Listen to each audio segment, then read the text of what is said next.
नमस्कार, मेरा नाम देव है। भारत टीवी के साथ आप जुड़े हैं। जब हम मेवात की बात करते हैं तो मेवात अपने आप में बड़ा सुनहरा सा एक शब्द नजर आता है, लेकिन मेवात की दशा और दिशा इस वक्त थोड़ी सी बदली है, क्योंकि मेवात का जो मुस्तकबिल है वो इस देश के और इस समाज से जुड़ा होना चाहिए। लेकिन जब हम हरियाणा आते हैं तो मेवात थोड़ा सा बदला नजर आता है। विकास की परिभाषा यहाँ थोड़ी सी पिछड़ी नजर आती है, लेकिन इस वक्त मेवात की जो तस्वीर है वहाँ चुनावों की तैयारियां चल रही हैं।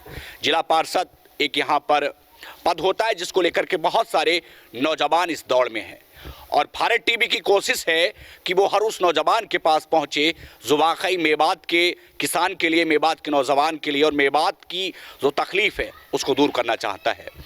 उसी कड़ी में वार्ड नंबर 22 में हम लोग मौजूद हैं और बात करेंगे एक युवा उभरते हुए नेता जो कि वार्ड नंबर 22 से जिला पार्षद पद के लिए उम्मीदवार हैं और ताल ठोक रहे हैं। नाम तौफीक खान है।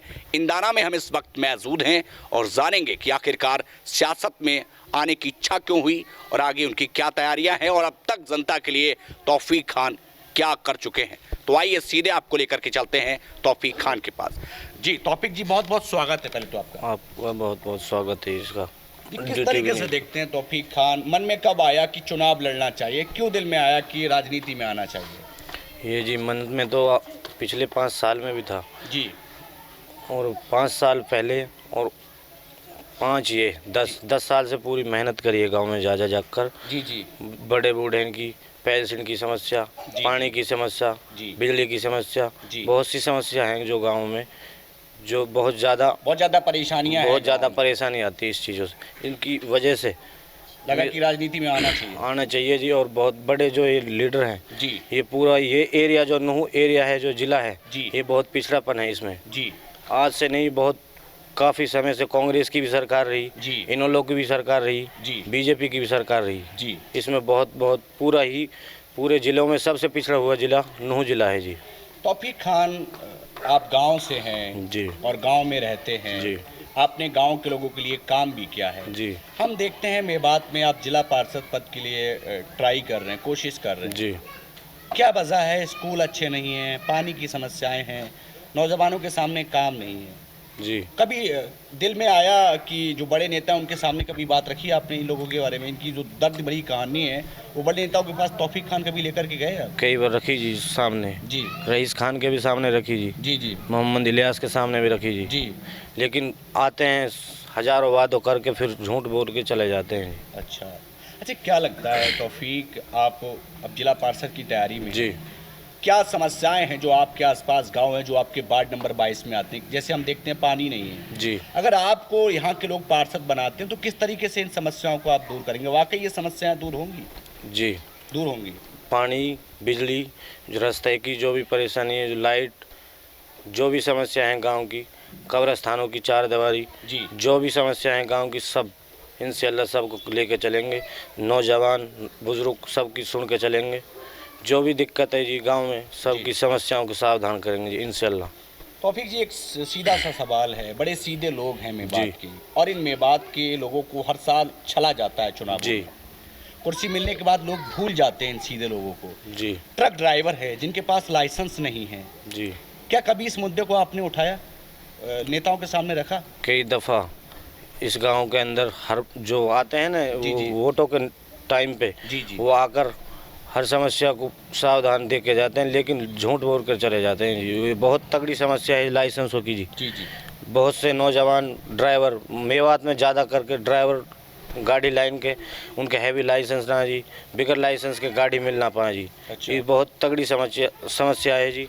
प्रशासन से मेरी एक रिक्वेस्ट है जी, जी। प्रार्थना है जी, ये ड्राइवर के लाइसेंस पे पूरी गौर करी जाए जी। क्या बोलेंगे वार्ड नंबर 22 के लोगों से, मेवात के लोगों से जी और आप जैसे वो नौजवान जो कुछ करना चाहते हैं, तौफीक जी। खान क्या बोलेगा उनसे? जी, मेरी तो सबसे रिक्वेस्ट है, अपने पहचान जान पहचान 10 साल से मेहनत बूढ़े बड़े की सबकी सुनकर, जी। नौजवानों को साथ लेकर सबकी आवाज़ को आगे तक पहुंचाने की जी पूरी उम्मीद है जी। अगर मौका मिला तो सारी समस्याओं का समाधान करेंगे जी। क्या लगता है कहीं ऐसा तो नहीं तौफीक खान भी औरों की तरह मेवात के इन सीधे लोगों को भूल जाएंगे? ऐसा नहीं है जी, पूरा दावे और विश्वास के साथ कह रहा हूँ जी। जी। इंशाल्लाह अगर हमें आगे मौका मिला तो आगे पूरा सिस्टम सबको साथ लेके चलेंगे जी। कोई भी जो समस्या है गांव की, ये सारे वार्ड के जो गांव हैं सबकी समस्याओं को पूरा सावधान पूरी मेहनत से जी सबको निगरानी में लेके सारा काम को आगे लेके आगे पहुंचाएंगे जी। चलिए देखिए ये तस्वीरें मैं आपको बता दूं तौफीक खान के बारे में, और बड़े सिंपल हैं, बड़े सादा हैं, और मैं खुद मेरी इच्छा थी कि मैं तौफीक खान से मिलूं, क्योंकि ये नए नौजवान चेहरे हैं जो इस वक्त सियासत में किस्मत आजमा रहे हैं, और भारत टीवी हर उस जगह पहुंचने की कोशिश कर रही है जहां से मेवात में तरक्की की जो रास्ता है वो मिल सकती है। तो उसी की कड़ी में आज हम तौफीक खान के साथ थे। कुछ साथी हमारे साथ हैं जिनसे हम थोड़ी सी बातचीत कर लेते हैं। भैया सामने आ जाइए, आप आ जाइए, शायद इनसे हम बात करते हैं कि ये भी यहाँ पे खड़े हुए हैं, इनसे भी हम थोड़ी बातचीत कर लेते हैं। यहाँ आ जाइए, क्योंकि बड़ा ज़रूरी हो जाता है। मेवात के सीधे लोग हैं। भैया किस तरीके से देखते हैं, हम चुनाव आ गया है पार्षदी का, ताल ठोक रहे हैं, क्या समस्याएं हैं? भाई साहब हर जगह से चुनाव के लिए आते हैं जी, सब झूठ बोल के चले जाते हैं। ये एक ऐसा साथी है जी, जो हर बच्चे की सुनेगा, हर बड़े बूढ़े की सुनेगा, जी, नौजवान की सुनेगा। जी। जब इसके लिए फोन करेंगे उसी टाइम तैयार। अच्छा भैया, मैं देखता हूँ बड़ी बड़ी बातें होती हैं चुनाव के वक्त, हाँ ये तो होती हैं, फिर उसके सभी बाद वादे करके जाते हैं, सब भूल जाते हैं। अच्छा, ये हमने देखा है, एक आध 15 साल से हम देख रहे हैं। जी, जी, जिला पार्षद कोई कभी कोई बन जाता है, कभी कोई बन जाता है। जी, जी। जब वोट मांगने आते हैं जब तो आ जाते हैं, उसके बाद जीतने के बाद कोई नहीं आता। चलिए तौफीक जी, एक सवाल आपसे और बन जाता है, जो वादा किया है वो निभाना पड़ेगा, निभाएंगे ना? निभाएंगे क्योंकि इंशाल्लाह। अभी भैया ने बोल दिया सामने 24 घंटा जी पब्लिक के बीच में, जी। जब भी फ़ोन करेंगे 24 घंटा पब्लिक के बीच में रहेंगे जी, पूरे वादे के साथ। इंशाल्लाह अगर हमें कामयाबी मिली तो बात को आगे तक पहुंचाएंगे जी। आपका निजी गांव कौन सा है? गांव इंदाना है जी, इंदाना कोठी, ये मशहूर है। इंदाना कोठी गांव आप मेरा ही जी, प्रॉपर इंदाना है जी। तो देखिए ये तस्वीर है, ये नौजवान चेहरे हैं जो मेवात का मुस्तकबिल है। अब ये सियासत में अपनी किस्मत आजमा रहे हैं। ये बेटा कोई किसी बड़े सियासत खानदान से नहीं है, लेकिन कहते हैं ना कि जब जज्बा होता है, जब हौसला होता है तो मंजिलें मिल जाती हैं। मेरा सिर्फ मकसद इतना है कि मेवात में अगर कोई वाकई नया करने वाला है, कुछ मेवात के मुस्तकबिल के बारे में सोचता है, तो भारत टीवी का कैमरा उसके सामने होगा, क्योंकि हम चाहते हैं मेवात कैसे बदलेगी। अब सियासत की बातें हो रही हैं, जिला पार्षदी के चुनाव सर पर हैं, सरपंची के चुनाव सर पर हैं, नेता मैदान में हैं, तो भारत टीवी का कैमरा कवरेज कर रहा है इस वक्त उन नेताओं की जो इस वक्त मैदान में है। आज इंदारा से वार्ड नंबर 22 से जिला पार्षद के उम्मीदवार तौफीक खान मेरे साथ थे। फिर पहुंचेगा हमारा कैमरा एक प्रत्याशी के पास, एक उम्मीदवार के पास, और जानेंगे क्या वाकई मेवात का मुस्तकबिल वो बदलने वाले हैं फिर नहीं। तब तक के लिए इंतजार। लेकिन इस वक्त चुनाव की जो बयार है वो मेवात में बहनी शुरू हो गई है।